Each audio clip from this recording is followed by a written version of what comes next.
À la une de votre édition ce samedi 18 août, une nouvelle mobilisation contre le chlordécone. Le collectif Zéro chlordécone, zéro poison s'est rassemblé ce matin à Fort-de-France. Son objectif est de manifester pour que l'État soit reconnu coupable de génocide par empoisonnement. Valoriser les produits du terroir et de l'artisanat local. Comme chaque année se tenait le marché traditionnel au Vauclin, une façon de rapprocher consommateurs et producteurs, le tout avec des prix attractifs. Comme tous les samedis des vacances, ATV reçoit ses artistes. Ce soir, nous recevons la Queen du Zouk. Princess Lover sera notre invitée. La chanteuse sera en prestation en Martinique durant tout le mois d'août.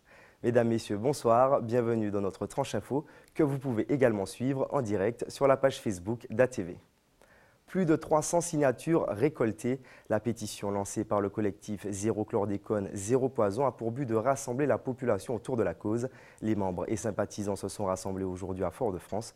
Le collectif manifeste pour la reconnaissance du génocide par poison avec l'État sur le banc des accusés.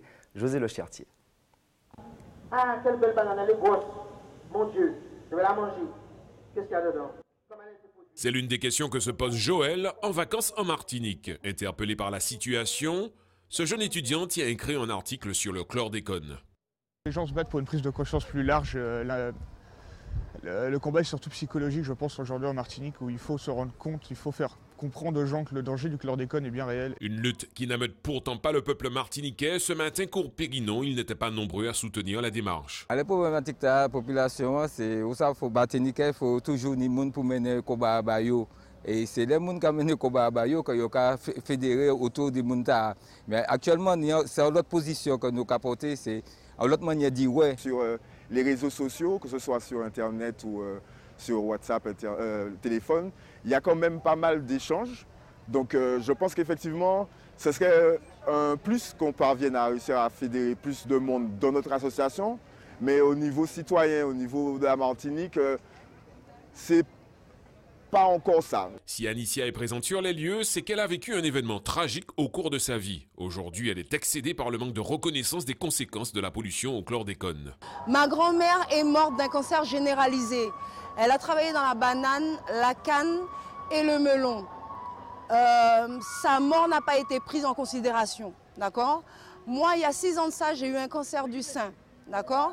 Et j'estime que au jour d'aujourd'hui, là où je suis encore plus énervée, c'est que pour justement savoir quel est le taux de chlordécone qu'on a dans le corps, il faut que nous, Martiniquais, payons 140 € pour un test, alors que nous ne sommes pas responsables de notre empoisonnement. Cette pétition de 3 pages est destinée à l'État français responsable selon le mouvement de l'empoisonnement du peuple martiniquais. En signant, le citoyen s'engage aussi dans une démarche chlordétox qui comprend l'analyse sanguine dont le coût est de 140 €, aujourd'hui non remboursé, un test de contamination que le collectif souhaite faire prendre en charge par l'État. Dans un second temps, une alimentation saine en s'approvisionnant uniquement auprès de producteurs figurant sur une liste sélectionnée zéro chlordécone. Nous avons le monde qui déposé, nous étions 60 le 13 juillet, nous montons à 600, à force d'aller sur le terrain, nous allons joindre ces gens côté OTE, nous allons joindre autour de Yol. Je dis à samedi aussi, ils peuvent venir signer plainte pour crime par empoisonnement du peuple martiniquais et puis du peuple guadeloupéen. Donc ça a avancé aussi puisque nous sommes Guadeloupe, nous sommes Guyane, nous sommes La Réunion. Et puis jeudi a été nous parlé et nous ni des frères et puis c'est Guadeloupe et puis Martinique qui allaient manifester au niveau du ministère de la Santé. Donc nous croyons quand même que la a bougé. Le collectif s'est ensuite dirigé vers la préfecture malgré l'intervention des forces de l'ordre. Un dépôt de gerbes et une minute de silence ont été observés en mémoire des victimes. La Martinique placée en vigilance jaune pour fortes pluies et orages depuis ce matin. Une onde tropicale génère des averses intenses. Le niveau d'alerte devrait revenir au vert d'ici demain matin. L'association Elite 4, en collaboration avec les agriculteurs et artisans, organisait son traditionnel marché. L'occasion de retrouver fruits, légumes et plantes à prix cassés, une façon de valoriser les produits du terroir, mais aussi de rapprocher les producteurs et les consommateurs. José Le Chertier.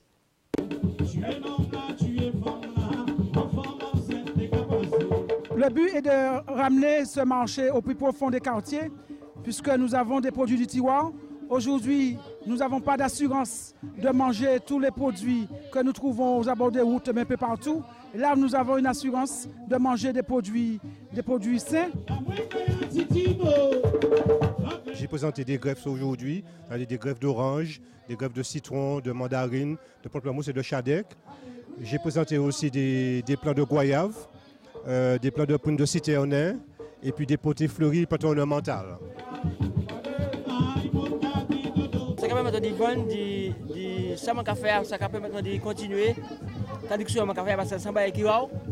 Et je suis content que j'ai invité moi toute là, ça fait un plaisir. Très agréable, très sympathique. C'est un copain de Marseille là, qui m'a appelé ce matin. Enfin, il m'a dit je suis au marché, je suis au marché. Quel marché? Avec une plate. Allez hop, je viens de Fort-de-France. Hein. Voilà, et c'est vraiment, j'ai fait tout ce que j'avais comme monnaie, il n'y a plus rien, mais c'est vraiment très agréable, vraiment très très bien. Je pars demain soir et pour moi, aujourd'hui, c'était quelque chose de formidable parce que j'ai revu beaucoup de choses. Il y a des stands magnifiques, il y a des produits frais, il y a un peu de tout. Et c'est la première fois qu'ils font ça ici à Ravensplate, je suis natif de Ravensplate. Ça nous donne quand même des contacts et les gens nous rappellent quand même pour nous demander, surtout ceux qui sont en vacances, et beaucoup aussi ceux de la Martinique, pour nous demander pour des livraisons. Quoi.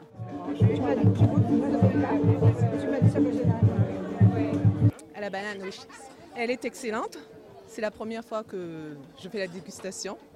Je conseille aux gens qui sont aux alentours de goûter à cette glace. Parce qu'elle est vraiment, elle n'est pas trop sucrée, elle est excellente.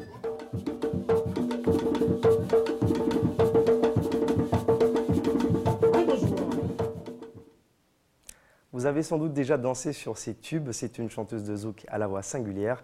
Avec nous sur ce plateau, Princess Lover. Princess, bonsoir. Bonsoir. Alors, vous avez commencé plus jeune par le ragamuffin avant de basculer vers le zouk. Est-ce qu'on pourrait vous imaginer dans d'autres styles musicaux?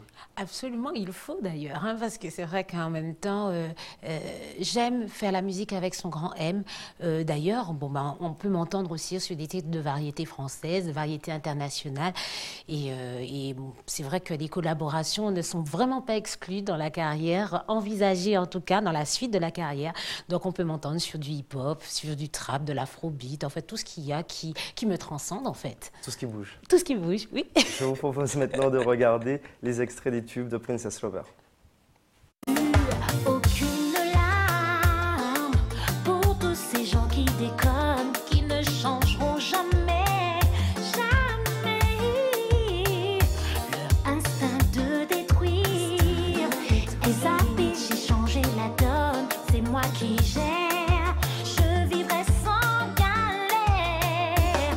Je veux aimer et être aimé, laisser les tocards de côté, je les laisserai. Je veux vivre, tout savourer, laisser ces bâtards trépasser, je les laisserai. Je les laisserai.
Alors, est-ce que le zouk, ça marche encore?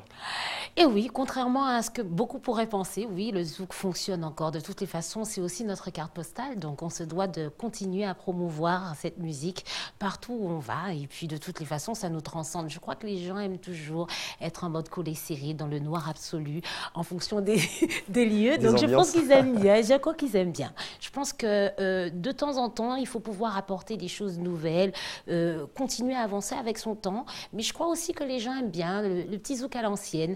Je n'aime pas trop le mot nostalgie parce que je pense qu'on reste dans notre temps et qu'un tube traverse les années. C'est comme la petite robe noire dans la mode. Il faut toujours faire de l'intemporel. Et je pense que la force du zouk est bel et bien là. Et contrairement à ce que beaucoup pourraient penser, le zouk est bel et bien vivant et fait encore les quatre coins du monde. Et justement, le zouk a su évoluer? Oui, je pense. Et puis, je pense que les portes ne sont pas du tout fermées. Il y a beaucoup d'artistes de talent qui arrivent. Et il y a aussi beaucoup de personnes qui sont là depuis des années et qui certifient les choses, qui signent. Voilà, donc, vous avez 25 ans de carrière. Est-ce que vous encadrez peut-être ceux qui débutent, ceux qui veulent se lancer? Bon, on essaye de toutes les façons. On a quand même cette opportunité d'avoir aussi bien des prestations en solo, voilà, que des plateaux. Donc, ça nous permet aussi de pouvoir partager des scènes avec des gens. Ce n'est pas forcément qu'une main tendue pour tout ce qui est studio, réalisation de titres, écrire pour certains et tout et tout. Je pense qu'il y a aussi ce plaisir de la scène. Et donc, voilà, en tout cas, c'est vrai que c'est un plaisir parce qu'on croise des talents fous et ça montre que les choses continuent, en fait. Alors, j'annonçais à l'instant 25 ans de carrière. Est-ce qu'il y a une recette pour durer? Non, je crois que si je l'avais, je le dirais haut et fort. Je pense que les choses partent vraiment du cœur. Je pense que quand on y croit aussi, puis bon, quand c'est en soi, moi je reste une passionnée. Hein. Je ne fais pas que chanter. Et sur scène, c'est un tout. Hein. Je crois que je danse, je saute, je cours, je rigole. Il y a toutes les émotions en fait. Je pense qu'à partir du moment où ça nous transcende, on n'a pas forcément de difficulté à pouvoir transmettre les choses. Moi, je crois que au début, on était exigeant, comme on dit. Enfin, on disait on avait toutes les petits... C'était des inconvénients. Maintenant, c'est vrai que ça nous permet, au fil des années, enfin, ça devient de la qualité. Au début, on dit, oui, elle est un peu chiante, entre guillemets. Maintenant, on dit, elle est exigeante. Maintenant, on dit, elle est exigeante. C'est différent. Voilà, exactement. Mais je ne pense pas qu'il y ait de vraies formules, en fait. Je crois qu'il faut aimer ce qu'on fait. Je pense qu'il faut aussi être passionné. Moi, je suis une grande consommatrice de zouk aussi avant tout. Donc, c'est vrai que je n'ai pas forcément de difficulté à pouvoir retransmettre. Et puis, à partir du moment où ça passe là, dans le cœur, je crois que quand ça vient du cœur et qu'après on transmet et que les gens arrivent à percevoir aussi et que ça arrive directement dans leur cœur, après les choses, elles se passent. On ne peut pas trouver de qualificatif pour expliquer cela, mais il se passe des choses inexplicables, mais en tout cas très agréables. On l'a vu encore dans les extraits, vous êtes très proche de votre public. Qu'est-ce qui fait qu'il vous apprécie autant? C'est ça? C'est votre originalité, votre personnalité? Il y a le côté folle dingue aussi. Je crois qu'on me connaît pour mon franc-parler. Ça, il assume à ce côté. Oui, je l'assume complètement. Il y a aussi les tenues, parce que les gens aussi se disent, bon, qu'est-ce qu'elle va mettre encore aujourd'hui? Elle est sexy, demain elle est un peu moins sexy. Je pense que c'est un tout. Et puis je pense aussi que les gens aussi sont très contents de voir que quelqu'un de leur communauté soit fier de montrer haut et fort toutes les qualités de notre communauté. Et puis bon, c'est vrai que partout où je vais, peu importe où je vais, je ramène les Antilles avec moi, ma petite Martinique, que j'aime tant aussi, surtout. Et je pense que ça me permet aussi de pouvoir dire tout fort, tout ce que tout le monde pense tout bas. Et puis, je traite aussi de sujets qui ne sont pas forcément chérie Judo, je t'aime. Je râle un peu, je fais le voyou. Ce sont des choses de la vie, en fait, qui sont importantes à dire parce que je pense qu'elles nous font danser, elles nous font rire, elles nous font pleurer. Donc, à partir du moment où on vit toutes sortes d'émotions, je pense que les gens nous ont autorisés à rentrer chez eux de par le petit écran, grâce à vous, d'ailleurs. Et donc, je pense qu'on a tendance à vivre ensemble, en collaboration, en parallèle, en perpendiculaire. Et je pense que c'est cette espèce de symbiose qui n'a pas forcément d'adjectif pour qualifier, qui fait que finalement, on fonctionne ensemble et j'espère encore pour très longtemps. Qu'allez-vous proposer à votre public pour souffler vos 25 bougies de scène? Bon, on est en train de préparer les choses. C'est cette année, normalement. Mais bon, moi, c'est vrai que quand on touche un petit peu à tout. Hein. J'essaie de faire aussi bien des fêtes patronales pour pouvoir présenter quand même différentes choses. On fait de la discothèque, on fait du live. Mais ils savent aussi que les concerts en salle ou même en extérieur, il y a toujours le show. Il y a les tenues, il y a les invités, il y a les préparations. On ne va pas jamais jouer les titres de la même manière quand on est dans une gare Fontaine. Donc ça se prépare. Je ne pense pas que ce sera cette année, enfin j'espère, mais bon, en même temps, comme on dit, on fait les choses aux petits oignons, donc pour que 25 ans, ça ne se fait pas tous les jours. Donc je pense que, en tout cas, au plus tard l'année prochaine, on est obligé de faire une tournée. Donc bien sûr, on fera pour la Martinique. Je pense que c'est ce que le public voulait entendre. Oui, on fera pour la Martinique, mais on fera aussi les autres départements, on fera la France, on fera sans doute l'Afrique aussi, partout où le zouk est consommé à outrance, je pense. Dernière question, et pour ce mois d'août, où on peut vous retrouver en Martinique? Eh bien alors justement, avant de commencer à faire tout ce qui est spectacle en salle, donc il y aura peut-être des fêtes patronales. Il y a des fêtes patronales. Dimanche d'ailleurs, je vais Sainte-Marie, je fais le Lorrain aussi en live. Il y a aussi des discothèques, on a le droit de dire, on a le droit de... Bon, je peux dire, alors je fais la publicité. Le 25, c'est au Cosmopolite avec Sahel en live. Et puis il y a aussi le 26 avec la super beach... voilà, la musique on the beach au Carbet, ça va être vraiment, je sais que c'est une manifestation que tout le monde attend. Merci Princess Lover d'avoir accepté notre invitation. Merci, et puis je profite par votre intermédiaire pour me remercier la Martinique entière. Vous savez à quel point je vous aime, mes soleils. Alors merci d'être dans ma vie, et puis merci pour tout le travail que vous faites. Je vous aime de tout mon cœur. Merci. Merci à vous. Info pratique maintenant pour ceux qui souhaitent donner leur sang. Les équipes de l'EFS seront présentes demain au Lorrain de 8h à 13h à l'Océanic Club, quartier Morne-Capot au Lorrain. Place maintenant au JT des communes. Comme tous les samedis des vacances, nous revenons sur les meilleurs moments de la saison.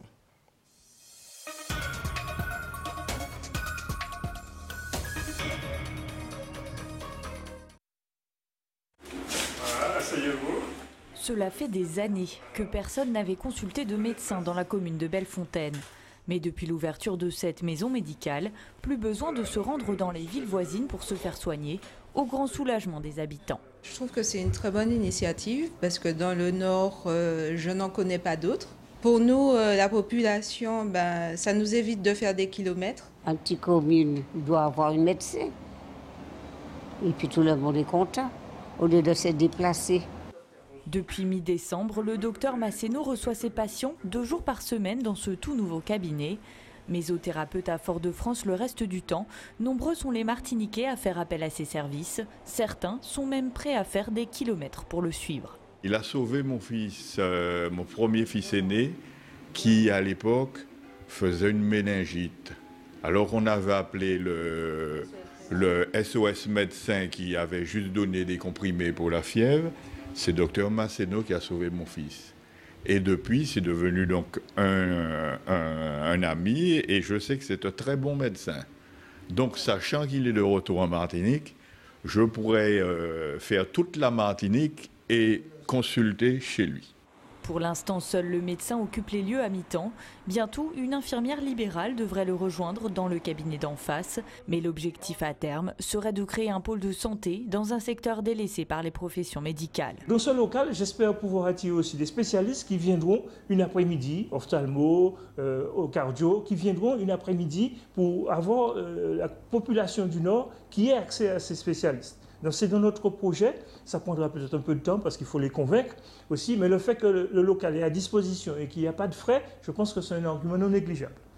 Ce local accueillait autrefois l'Office du tourisme qui a depuis fermé ses portes. Alors pour répondre aux besoins de la population, la mairie de Bellefontaine a décidé de le rénover pour en faire des cabinets médicaux. L'opportunité s'est présentée à la commune de disposer d'un local qu'il fallait réaffecter. L'idée de réouvrir un cabinet médical s'est imposée de lui-même. On dit souvent que le Nord c'est un désert médical. Voilà, en ayant un petit peu d'innovation, de propositions à faire aussi aux différents professionnels, on a pu rétablir cette connexion avec le médecin Masséno, Dr Masséno, et donc voilà, le cabinet a réouvert à Bellefontaine. Dans le Nord Caraïbe, à peine une douzaine de médecins pour un bassin de plus de 20 000 habitants. Avec l'ouverture du centre médical, naît alors l'espoir de redonner l'accès aux soins pour les Martiniquais du Nord.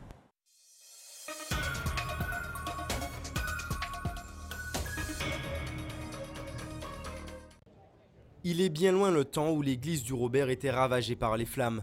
Au début des années 80, un incendie détruit une partie de l'édifice. Une histoire bien connue dans la commune. Il y a eu des gens qui sont montés pour pouvoir ôter de l'église des bancs. Je crois qu'il y avait un problème au niveau du circuit électrique et puis le feu a démarré dans le clocher, puis on a pu résorber plus ou moins. Il y avait des dégâts, tout le clocher, comme c'était fait en bois, il y avait des dégâts, beaucoup de dégâts, c'est resté assez longtemps. Et puis après, le maire, c'est resté une année quand même, hein, avec tout le bois à terre. Définitivement rénové en 1986, le bâtiment se dresse aujourd'hui fièrement en plein bourg. En ce temps de carême, les fidèles sont bien présents.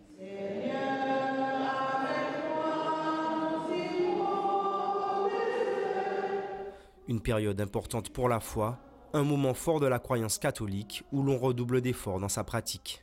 On prie, disons, plus abondamment. Et voilà, c'est plus puisque c'est le carême. Il faut respecter, parce que quand c'est pour fêter, les trucs comme ça, la fête, les gens font la fête. Alors, comme il faut donner au moins 40 jours au Seigneur. Faire attention à nos paroles, nos critiques ces jours-ci, à être plus près de Dieu en faisant peut-être des actes de foi. On est plus assidu à la prière et à la pratique, notamment du jeûne. Cela fait 3 ans que le père Percy officie dans la paroisse. Originaire du Ghana, il a appris le français au sein même de l'église. Durant ces 40 jours si particuliers, il n'a aucun mal à faire passer son message. Comme j'ai fait l'allusion avec une voiture. Vous avez une voiture, il y a un moment, on ramène la voiture pour la révision, pour voir les motos, pour voir des choses, les freins, tout ça. Nous aussi, on a besoin pour notre foi. C'est le moment qu'on s'est dit, c'est le moment qu'on va voir vraiment qu'est-ce qu'on fait avec notre foi. C'est le moment de réconciliation, c'est le moment de réparation avec nous-mêmes, avec le Seigneur, avec nos voisins aussi. L'église Sainte-Rose de Lima a été construite en 1743 en l'honneur de la sainte patronne de la commune. À l'origine, une chapelle existait déjà sur le site.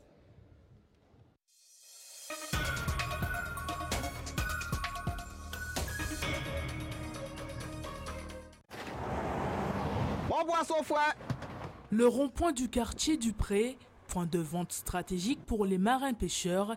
Ici, la circulation est dense, les clients se succèdent toute la journée.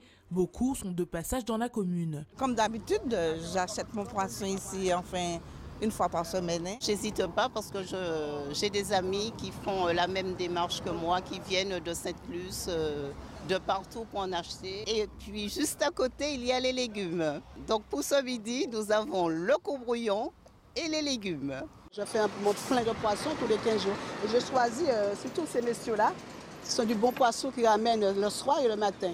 Dans la famille de Germain, on est marin-pêcheur de père en fils. Le jeune homme a pris la relève il y a un peu plus de 10 ans. J'avais déjà en fait le pied marin parce que mon papa était marin, j'allais parfois en mer avec lui et après je me suis dit tant qu'à faire, autant me lancer. Alfred est lui un travailleur de la mer chevronné. Avec ses 30 années d'expérience, l'homme en connaît un bout sur l'histoire de la pêche dans le quartier. Auparavant, c'était pas comme ça. Il y avait vous avez vu le quai, c'était un quai en fût, des gros fûts d'huile qui était un peu, qui bougeait beaucoup. Mais après, à présent, il y a une nette amélioration, quoi. Puisqu'il y a eu beaucoup de travail, ils ont fait des travaux. Vous avez vu qu'il y a eu des petites cases de pêcheurs. Auparavant, c'était des petites cases personnelles qu'on faisait. C'était des petites cases en toile ou bien en planche qu'on faisait nous-mêmes. Le marin-pêcheur regrette en revanche de voir le nombre de pêcheurs reculer d'année en année. Il y a une vingtaine d'années, on était au moins à 20-25 marins-pêcheurs déclarés en relais. Maintenant, on peut les compter sur le bout des doigts, nous sommes que 4. Entre les jeunes et les plus anciens, ceux qui ont en tout cas choisi de poursuivre leur activité se démènent au quotidien, car tous souhaitent aujourd'hui que la pêche perdure dans ce quartier de Dupré.